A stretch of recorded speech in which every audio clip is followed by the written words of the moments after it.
Got it? All right. Heavenly Father, we thank you for this day. I thank you for the weekend just completed. I thank you for sparing us from the floods. Just pray to be with us today. Help us to glorify you, Lord, in what we do here. I just pray you give us guidance, guide our thoughts. And again, Lord, I just pray that you help these students to encourage them, build them up this semester as they're working on their classes, to not give up, and to glorify you in what they do, Lord. In your name I pray. Amen.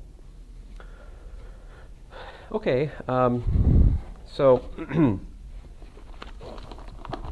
get a marker out here. So, we've talked about this notion of complex differentiable functions, right? And so we started with the difference quotient, right? And then we talked a little bit about continuous differentiability. We learned that if you have continuous differentiability and these Cauchy-Riemann equations, then that gives you complex differentiability in some open set. And then we said that the function's holomorphic. If it's possible to do that at each point, or at each point in some set, then the function is said to be holomorphic. Well, the interesting thing, of course, is that if f is equal to u plus iv, and if this is, holomorphic on some domain D, what does that tell us? That tells us that uxx plus uyy is equal to 0, and it told us that vxx plus vyy is equal to 0. In other words, the Laplacian squared of u is equal to 0, and the Laplacian squared of v is equal to 0. So the real and imaginary parts of a holomorphic function are separately solutions to Laplace's equation in the plane. And that's interesting, because Laplace's equation in the plane has many different physical interpretations, all of which are interesting. Fluid flow, heat distributions, also electrostatics, another case where that's the case. Now, if you had two complex differentiable functions, right, we also know a chain rule. So if I had, how to look at this, if I had how can I say this?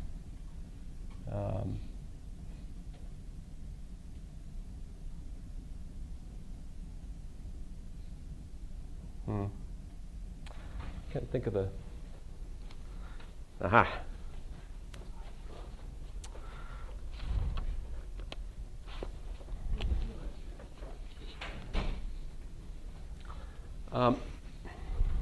Let's see here. So if f and g are both,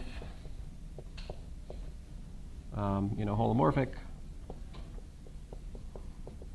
then that implies that if you had h is equal to what, like f of g of z, then that's also holomorphic, right? But that's not quite what I want to say. I mean, that's true. So that's one way we can build new harmonic functions from old, right?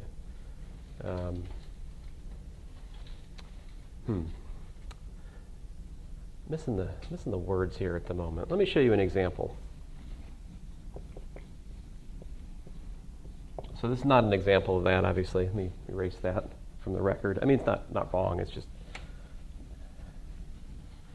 not the point. Maybe we'll find the thing I want to say as we go on here. So the idea I was trying to get across last class, and I'm going to start into here, is that if we can solve, let me just draw a picture. Maybe that'll help me gather my thoughts here. So, I've got the z-plane, right? And over here, I can think about the w-plane, right? And usually I think about some kind of transformation, right?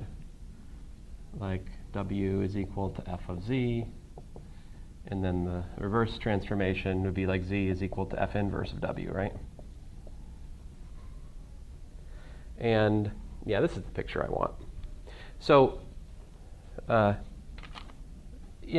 fact that if f is holomorphic, then its inverse is holomorphic, that was something we discovered earlier.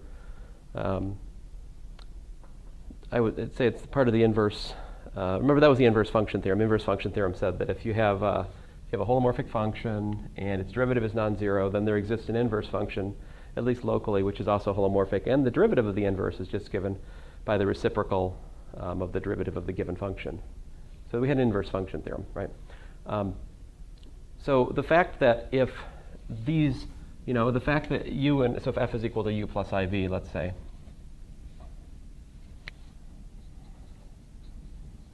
So the usual notation here is x plus iy, but you notice I'm thinking of x and iy as functions here, so it's kind of funny. X is a function of w, y is a function of w in what I just wrote up here. U is a function of z, and v is a function of z in what I wrote. My point to you is that over here you have u and v harmonic. Well, do you have them? I mean, where are u and v, I guess, is the question. Are they there? I guess they're not there. I guess u and v are over here, aren't they? They're harmonic functions of z, right? See, that's wrong. Their values are over here, right? But the domain of u and v, they're functions of z, right? So on the other hand, x and y in some sense as functions, right?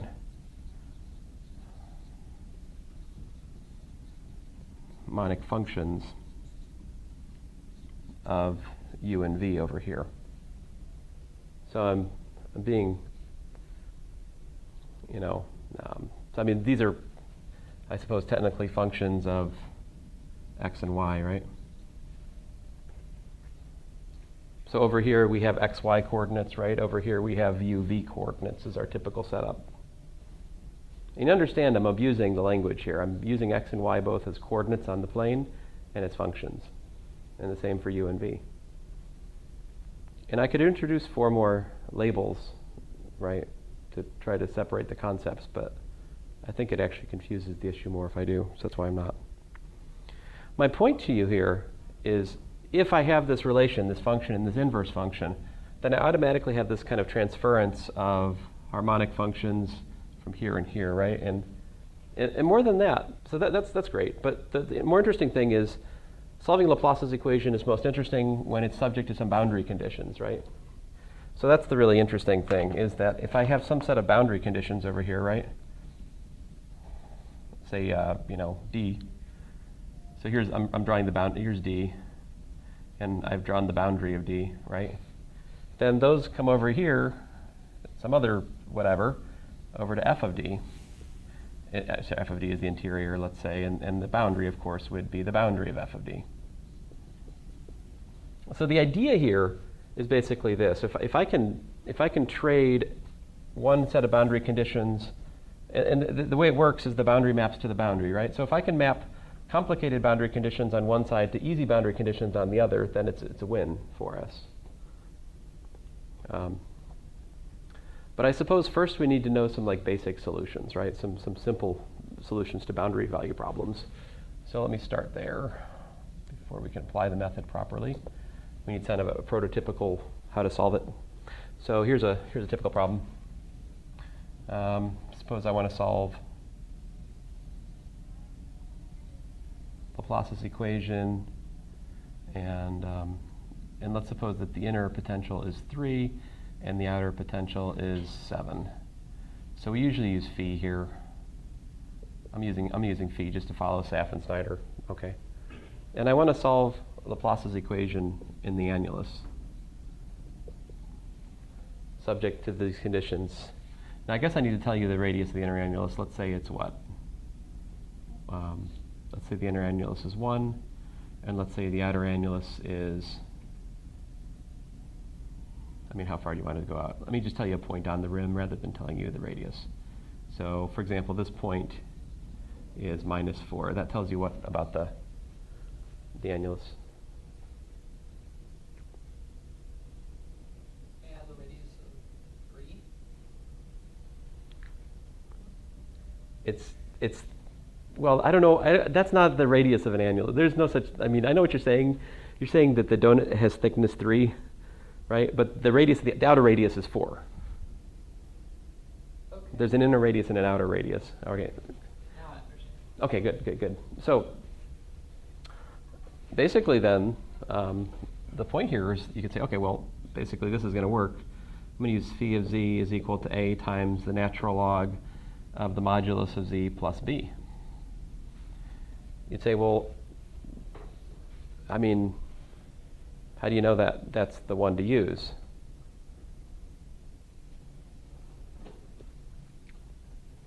I don't know, that's a question you can ask. I'm not going to answer that question. You could try to derive this.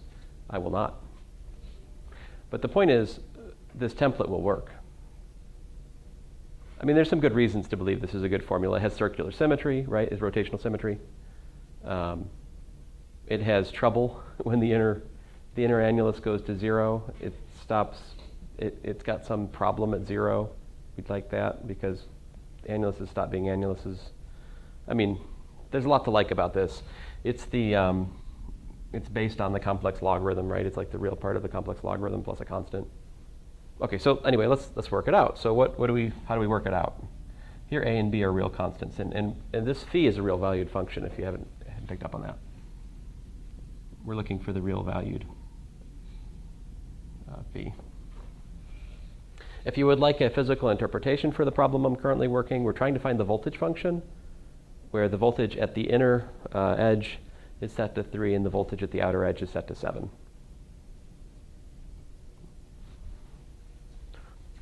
Okay, so what? So we just plug in, right? So I guess I need to pick a particular point. Let's pick, what do you want to do? We could do I. Here, I'll do I. I'll make it interesting. So what's phi of I? A times the natural log of the modulus of I plus b.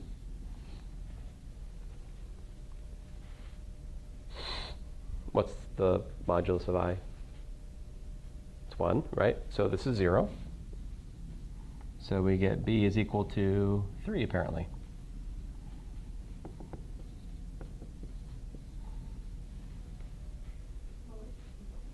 By the way, we're solving a differential equation, right? So I've proposed a solution to the differential equation, right? What's the typical order? I mean, what's the typical logic in differential equations? You propose a solution, and you try to fit it to whatever given data that you have. If you can fit the data, and it works, we win, right? If it doesn't, then we have to go back and try some other solution, right? This is actually not unusual logic I'm using here. There's precious few differential equations we can actually derive. This may be one of them, but anyway. What's here? Phi of derivation's a higher goal. How about minus 4? There was a question. I'm sorry, I ignored it. What is B? Constants. A and B are constants. So this is our solution template for an annulus. Template for solving the Laplace's equation on annulus.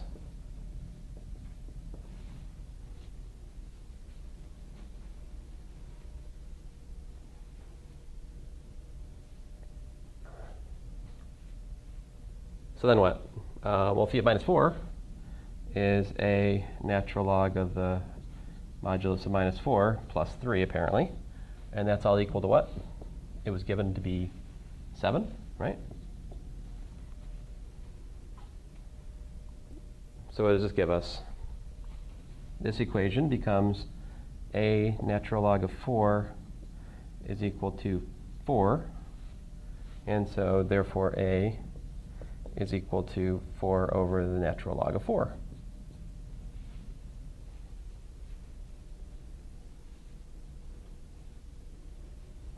All right, well, you're like, well, you just made this up. Who knows if it's really a solution or not?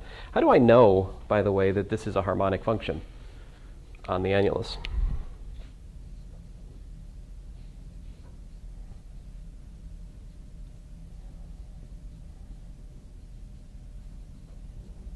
The real part of A big log plus B. Exactly. This is the real part of A times the principal logarithm of Z plus B, which is a real multiple of a holomorphic function plus a constant, which is again holomorphic on the punctured plane. I mean, I can't. Well, yes, it is holomorphic. You can't. Well, yes, I suppose it is holomorphic. Yeah. If you pick any point locally, it's complex differentiable, right? Anyway. There's something I won't be able to say about it a little bit later today. I don't think this has an antiderivative on the whole disk, the whole annulus. Okay, but I don't think we know what an antiderivative is yet in here. So then what is this actually in real notation? This is phi of xy is equal to 2 over the natural log of 4, the natural log of x squared plus y squared plus 3. So just to bring it back to real variables for a second here, that's what it would be, where I pulled out a half from the square root in the modulus. So I think once you see this, right, you should be able to solve pretty much any annulus in the plane by just a translation, right? I mean, it's kind of a silly case of this, but if I take the annulus and I translate it to some other point, right? Like if my next example was kind of silly. It was I don't know. Right, and so I suppose I want potential 7 out here, and I want potential 3 in here, and this is somewhere else. Let's say based at z naught. Let me just be vague. Then what would the if the inner radius is 1 and the outer radius is 4? What would the solution to Laplace's equation be to this other annulus? You just do what? You do 2 over natural log of, 4 over natural log of 4, let's say. The natural log of the modulus of what? Plus 3. Z minus C naught? Yeah, z minus c naught. Right. So what I'm using there is actually this notion over here. What's the function that I have in mind?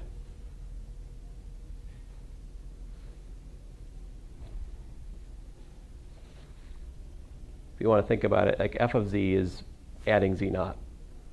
So the inverse function is subtracting z naught. It's a translation and translate back. So you could think of it, what's behind the scenes in this formula is the idea you're taking the annulus, you're moving it up to the origin, you're applying the standard solution there, and then you're moving it back. But I don't think you need to actually work through the math of that, right? It's just kind of common sense goes, okay, well, if I know that, I can do this. Done, right? So.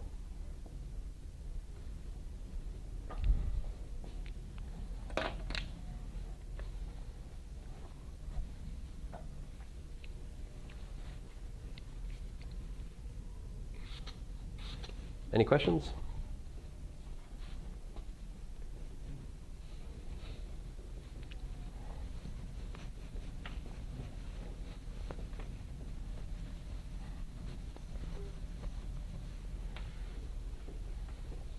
Let's see here. Let's look at another kind of standard problem.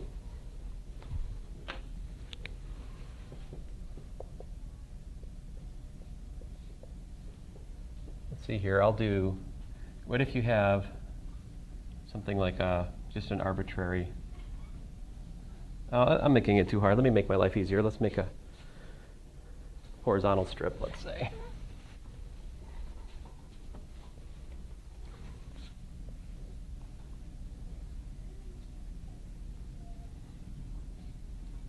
And let's suppose I want the potential to be 10 up here, and let's suppose I want the potential to be, I don't know, 3 down here. All right, and we're trying to solve the Laplacian squared equals to 0 between, what do you want here? 5 and 8, sound good? Okay.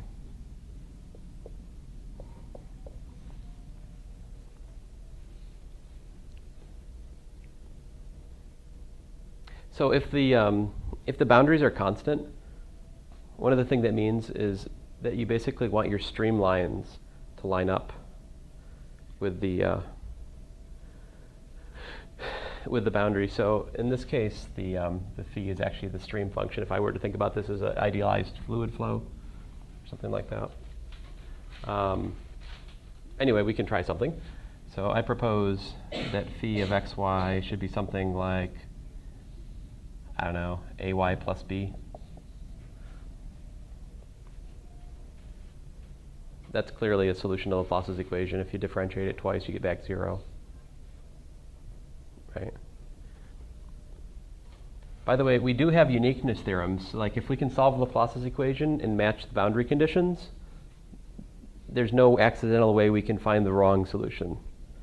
Okay? So at least for the Dirichlet problem and the Neumann problem.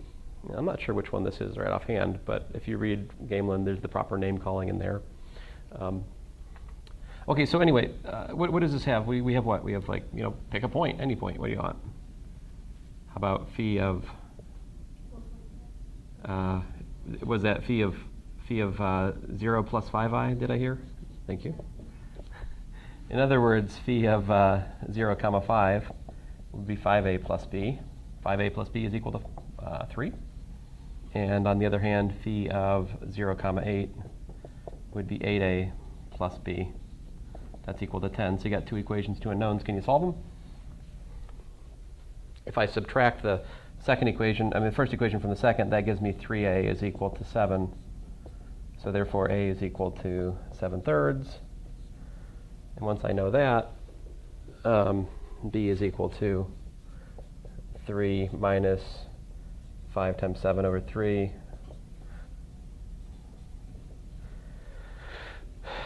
Which is what? 9 minus 35. Is that 26/3? Minus 26/3, right? Am I right? So there you have it. Phi of z is equal to, well, phi of x comma y is equal to, where was I? 7/3 y minus 26 over 3. If you had a vertical strip, the key here is for these strips like this, if you have a strip that has constant, constant voltage on the boundary, you basically want to use phi being the level, the formula for phi is the same as like the level curves which match up with the, you want the formula that gives you level curves that match to the boundaries. So if I had a strip which was slanted, what would I do? I'm not going to work one of these out, but if I had something like this, right? If I had something like this, and I had phi equal to phi 1 and phi equals to phi 2 on the edge, and if I had, direction vector like AB on the edge, well, let's say little ab, I would do something like ax plus by plus c was my phi. And then I can fit constants a, b, and c to fit. That's the general thing for a strip, either horizontal, vertical, or anything. I just showed you a horizontal one because they're easier. In the handout I posted on Blackboard, there's a vertical one. Okay? Now, when do you have constant voltage on the edge of a conductor? Thinking about electrostatics for a second here. Well, that would be the case. It's like I think I just gave it away. It's a conductor. So a conductor has, it's sort of like these constant voltage. Now, the other thing about a conductor, though, is that if there's any charge, it's on the edge of the conductor, right? So if you want to solve Laplace's equation on a conductor, then you might face the problem that sometimes there's some charge at the edge, all right? And if there's charge, what's the electric field right where the charge is? Do you guys, for those of you who had 232, do you remember? I put a charge at the origin. What's the electric field at the origin? Some of you taking 232 right now? Show of hands. No one? Anyone taken 232 already? I took it not here. Okay, so you tell me, what is the, if I ask you, there's a point charge sitting at the origin, what's the electric field at the origin? What is it?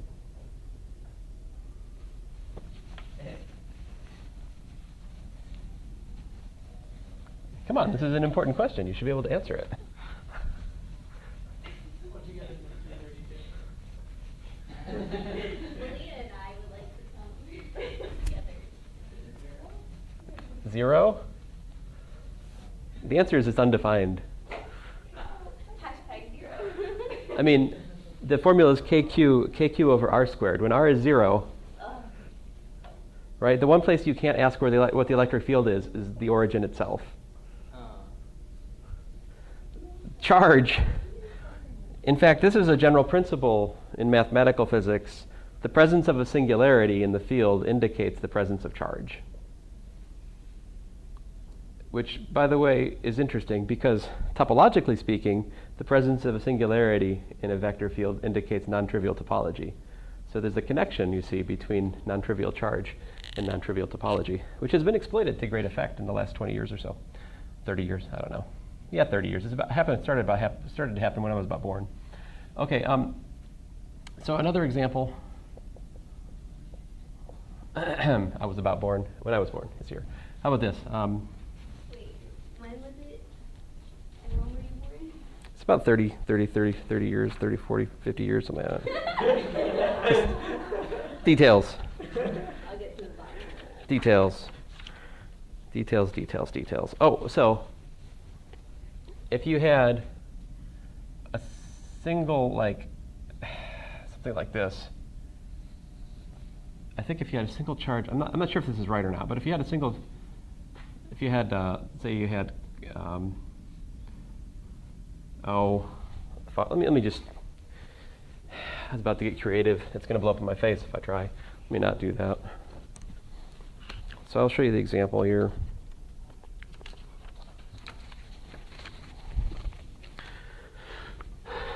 So suppose you want to solve this problem, and I think what this corresponds to really is having charge, or at least, I mean, I don't know. I'm not sure if it corresponds to having charge or not. I'm not sure about the physical meaning of this, but it would be something. Anyway, the point is I've got phi equals to 1 up here. I've got phi equals to minus 1 down here. And at these points, phi undefined.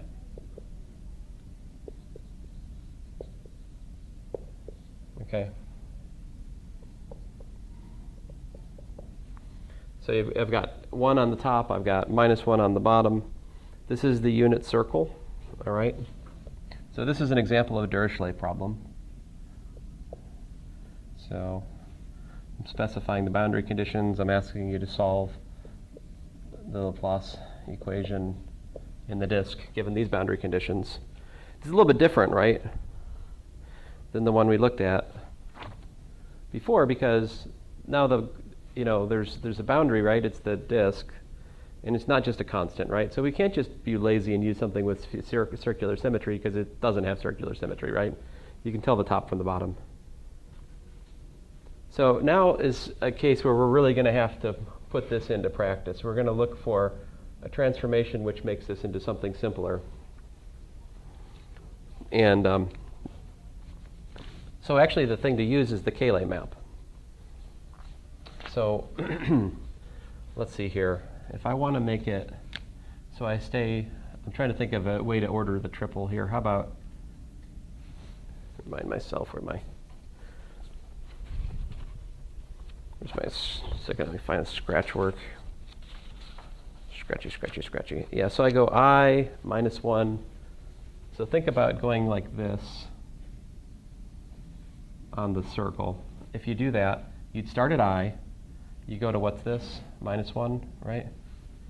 And then you end up at minus I, right? So you don't want minus 1 to be defined. So maybe we should make that be the 0. The idea here is to use a half plane, basically. Let's see here. If I follow the Saff and Snyder exactly, which I probably should. I mean, we could send it to another half plane, I suppose.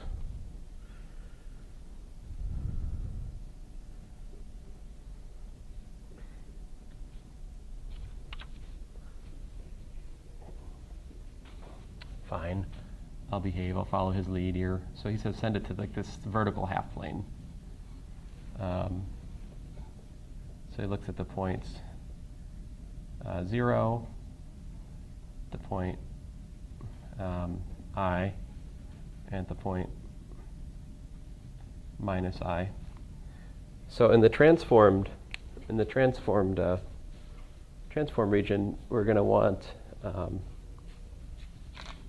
let's see here, how's it go? This is going to be where we want phi equals to what?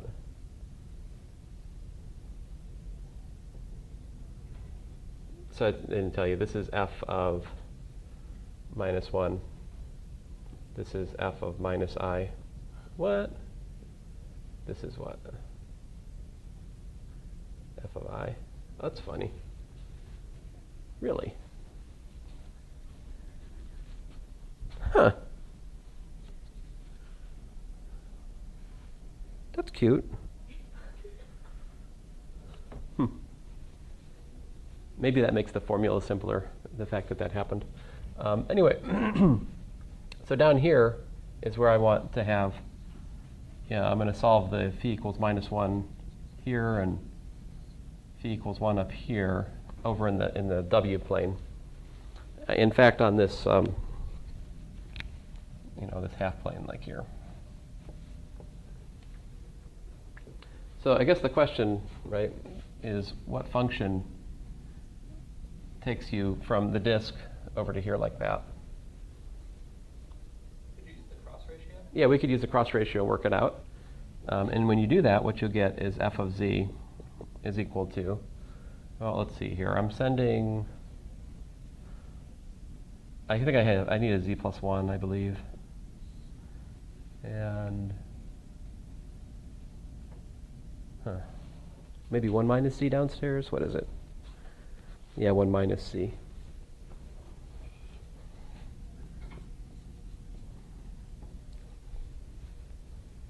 So that would be w, right? Now you can do some algebra and work out that f inverse of w is equal to what? It's a short calculation, but it's not hard to show that that's w minus 1 over w plus 1.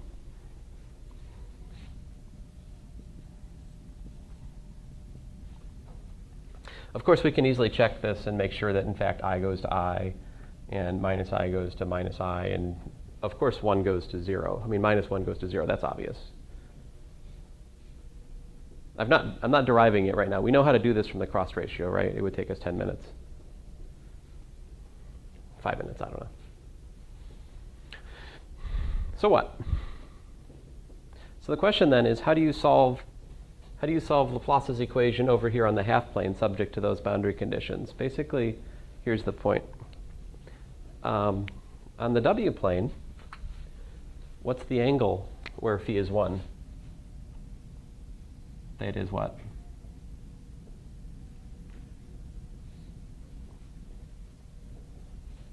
Pi over 2, right? Down here, theta is equal to what? Negative pi over 2, right? So you can see that, of course, we could use phi. So in Saff and Snyder, he uses psi over here for the transformed, let me adjust this, psi for the transformed phi. All right. So here, I can solve the more precisely, f, I think f of phi would be psi, all right? I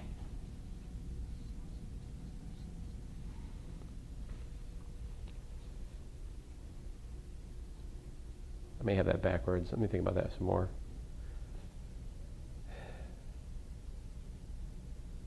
Let me think about that more carefully before I just say that. What's the relation between phi here and psi over there?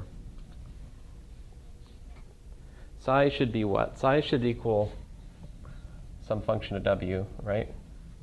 Versus phi is a function of z, right? They're connected naturally through the mapping f. What's the formula that actually connects them? Right, so then what?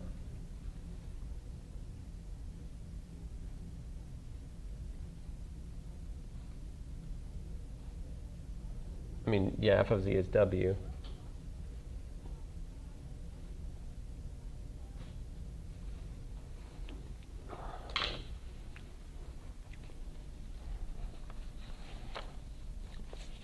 So if you read the handout from Saff and Snyder, he has a nice leisurely introduction to these ideas. And if you read it, he, at the very sort of start of it, relates these. Tell me I didn't copy that part.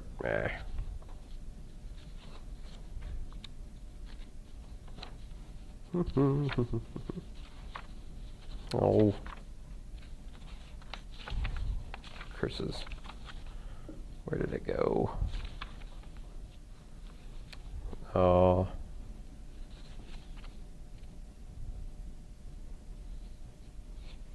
Well, anyway, we'll figure this out here as we solve the problem, actually. I think. Yeah, go for it. What he does is he solves phi, or psi, I guess. Mm-hmm. And he just makes his solution psi of f of z, because that makes your domain z.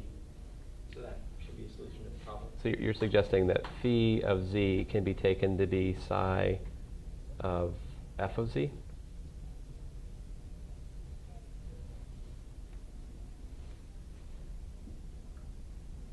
I think, yeah. Okay, so let's try that out. So getting back to what is our particular, we're solving it over here because it's easier. Basically, we can use the principal argument with the appropriate just tweaking.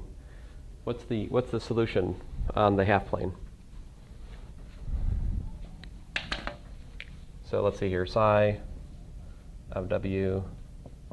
We want, what do we want? We want 1 when it's 2 over pi. We want -1 when it's minus pi over 2. So it's very simple. It's 2 over pi times the arg of w. This clearly satisfies the necessary boundary conditions, and it's holomorphic on the right half plane and the w plane, right? Because again, it's the real part of, it's the imaginary part of the principal logarithm on the w plane, right? So we know it's harmonic since it's the imaginary part of a holomorphic function. Always goes back to that. By the way, generically speaking, what would you do to, like, what if it wasn't so nice and symmetrical? What if you were faced with boundary conditions where you had like 7 up here and 62 down here, or some other nonsense? You just tweak this template. You do something like a arg. Oh, a is a bad choice. Little a arg of w plus b. Something like that would probably be the more general template if I was faced with something like,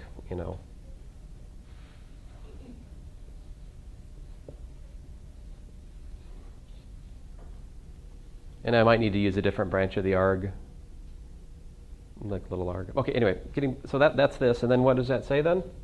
So the phi of z then, if we trust our gut here, phi of z should be equal to 2 over pi arg of f of z, which was what?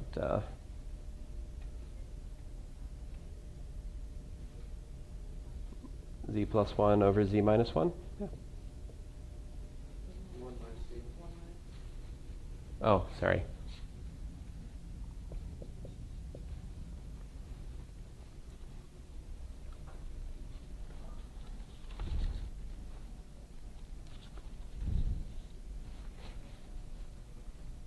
Right. Now it's kind of fun to work out what this actually is in real notation. So what is this?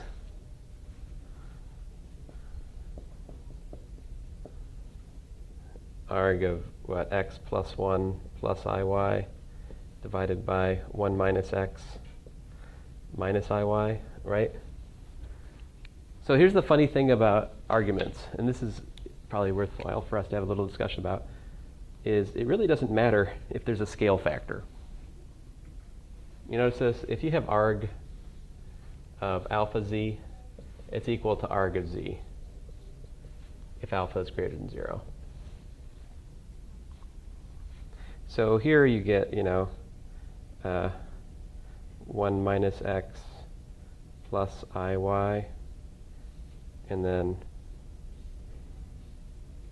so I'm just multiplying by the conjugate of the downstairs of the denominator there, right? I'm rationalizing it. Well, okay, so that's 2 over pi arg of, and so what you end up with is actually, so when you multiply this out, you notice that there's an x and a minus x. There's an xy and a minus xy. So the only thing that actually survives is the minus, like there's a minus y squared and a minus x squared, if I remember right. Minus, oh, and there's a 1. So I think it's 1 minus x squared minus y squared, and then there's a 2iy that survives. And then it's all divided by 1 minus x quantity squared plus y squared, which doesn't matter because the denominator is just a scale factor. And so this actually would be 2 over pi inverse tangent of 2y divided by 1 minus x squared minus y squared. Which is kind of cool.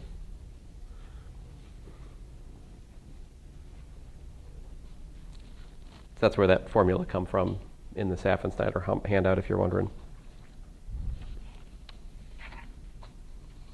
Es bueno?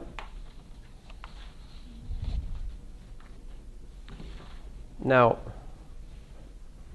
would be interesting. I have a suspicion that if you actually look at what are the, what is this? What do those curves look like actually? If you go back to the disk and look at them, what do those look like?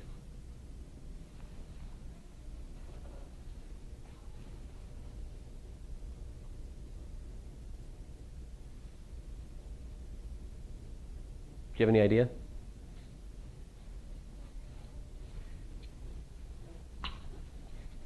Mm-hmm.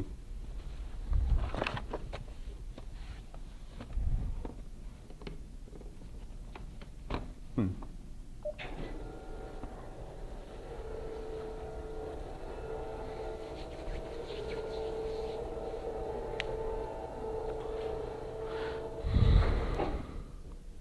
Hmm. I actually don't either. Let's look.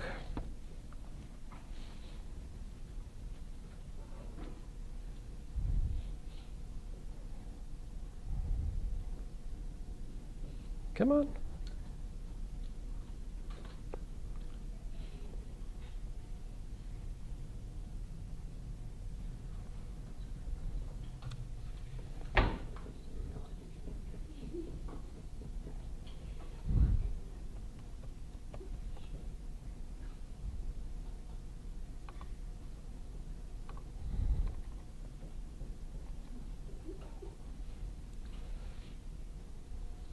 What do you think is the right tool for this one? I don't know. Maybe I'll try to stick it into Wolfram. See what happens. Tell me what the formula is. 2 over pi. I covered it. Let's just stick with the inverse tangent. Inverse tangent. 2y over 1 minus x squared minus y squared. 2y divided by parentheses 1 minus x squared Minus y squared. minus y squared. Yeah, no. It's not worth much yet.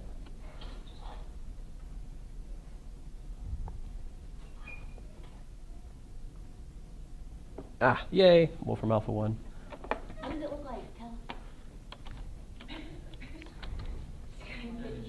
It's the number 7. It is not the number It's the 7. number 7. Yeah, I knew I should have taken it with me. Joe is not here. Do not humor him. Is it exactly what you thought it was? It looks like a fuzzy eyeball. Ew. It's really Kinda creepy. does. I don't like it. Make it Looks go like away. a clamshell. Hmm. That's Fuzzy eyeball. Yeah, okay. So you have the like. So these right are there. these are the constants. There's like 1 up here, minus 1 down here, and then you have these kind of, and eventually they flatten out in the middle. Those are those would be the what to say here.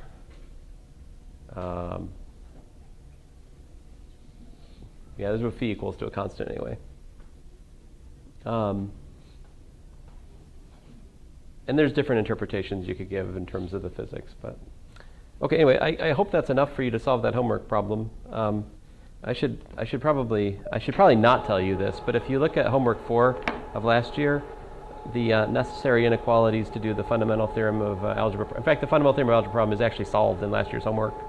So if you look at that, that will be, well, more than helpful. So I do still hope to post a little video, because there's some little tidbits we've left out about inequalities, and so I still owe you another 15-minute add-on sometime. But I didn't want to hurry this, so I instead did what we did. All right.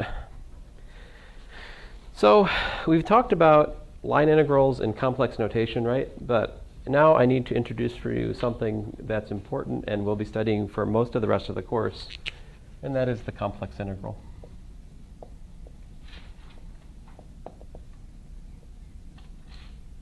So here's the setup. We're given f of z, well, more specifically, f, say from the domain of f being some subset of the complexes to the complexes, where the trace of gamma is a subset of the domain of f. And that's probably a little bit more than that. A little bit more than that. I probably need the trace of the curve we're looking at. The actual image, the point set of the curve is, I need the function is well behaved near the curve and a little bit beyond the curve probably for some of the things we do. But that doesn't usually matter too much, so I'm not going to fuss on that. And here's the picture. So suppose gamma looks like this. Well, that's not gamma. Excuse me. What's gamma? Gamma's whatever. It's some curve. Could be closed. Could be, mostly thinking about non-intersecting, but I guess that's not essential. So it goes from some point P to some other point Q, right? And I want to define, so this is my gamma. How do we define the integral along gamma of f of z dz?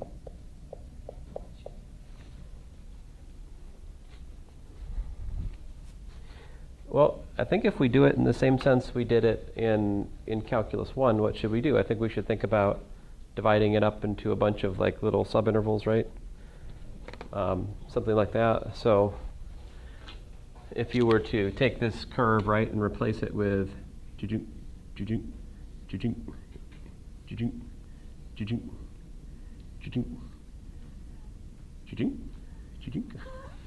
right, and so suppose this is time naught, and this is time 1. This is the nth time. We'll take the increment of time for each one to be delta t, right? So kind of a natural starting point would be something like, the limit as n goes to infinity of the sum I equals 1 to n of f of what's a good notation? How about zi star delta z I, where see like this is a particular delta z, zi, and zi is an element of zi to zi plus 1. Right, and zi plus 1 would be obtained from zi plus delta z, right? So I'm just, delta zi, I suppose, but you can think about chopping it up into pieces like this and just taking, and then what is that though? I mean, if you write that in terms of a parameterization of the curve, you have what? You have something like f of gamma of t sub I star. And the delta z, well, delta z can be gotten from delta z, zi, something like d gamma dt at some particular sample time times delta t. And I suppose I'm using the mean value theorem here or something, but there it is. So d gamma I dt ti star delta t. But what is that?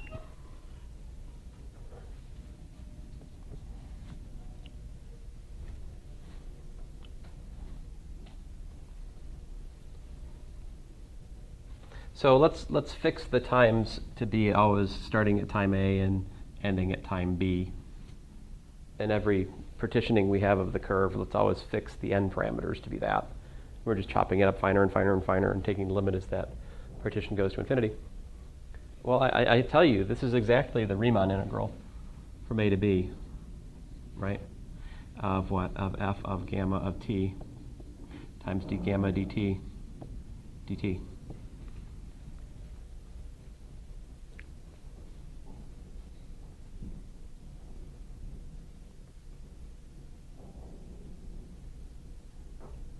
That's a complex multiplication, all right? That's a complex multiplication of f of gamma of t times d gamma dt. Now here's the beautiful thing, guys. This is in fact the same as the integral. So we work this out. Let's work this out, right? What is this? This is the integral. If you don't mind, I'm going to drop the gamma of t dependence for a second here. So that's u plus iv times dx dt plus I dy dt. So I'm using the usual notation, right?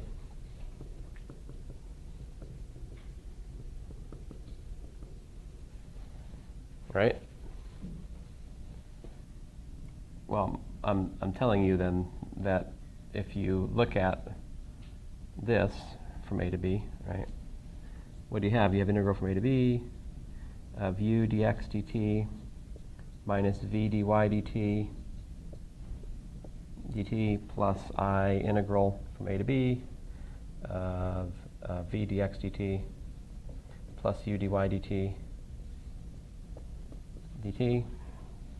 In other words, it's the integral over gamma of u dx minus v dy plus I times the integral of v dx plus u dy. But you know, it would be so much simpler if we just wrote it like this.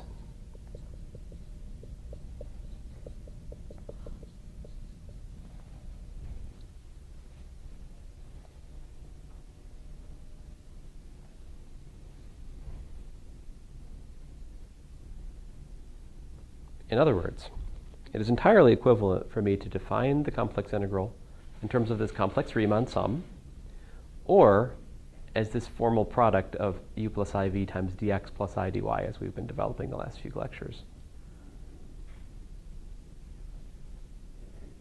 Which is kind of awesome, because the thing I arrived at the end, I don't know about you, there's an argument or two where I need this complex Riemann idea, and it's nice, especially for the ML theorem we'll prove. But this conceptually is very nice, because essentially it says to integrate f of z dz, you just do these dx dy integrals we've already been doing. Anyway, I'm out of time, so I'll shut up now, but thanks.